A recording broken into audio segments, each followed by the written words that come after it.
So I really just want to take a moment to talk about the differences between mantle sources and crustal sources, and to see why we get those different types of magma that we find at both.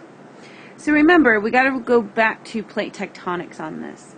Our mantle source for magma is going to be mainly our divergent boundaries. Okay. Our crustal sources, this is mostly going to be convergent. So if we think about this, right, at our divergent boundaries, right, that magma, remember, divergent boundaries is where my plates are moving apart from each other, and we have that asthenosphere coming right in and making the ophiolite sequence. This is hot. Right, this area is really hot.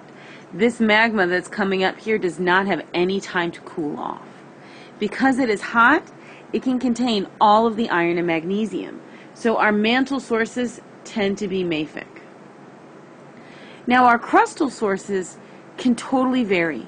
It all depends. If we think about, let's say, subduction zone, right, as this goes down.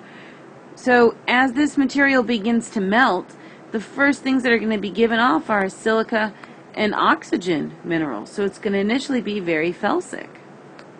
However, if it continues to melt for a long time, it may turn more intermediate or it may turn more mafic. It all depends about the retention time and how long it sits in the continent. Right? The longer it sits in the continent, the more it can cool down, the more felsic it can be. The less time it spends in the continent, the more mafic it can be. So with our crustal source, we can get all the wide varieties, from mafic to felsic. So I just wanted to take that moment to talk about why we get these differences at these two different sources.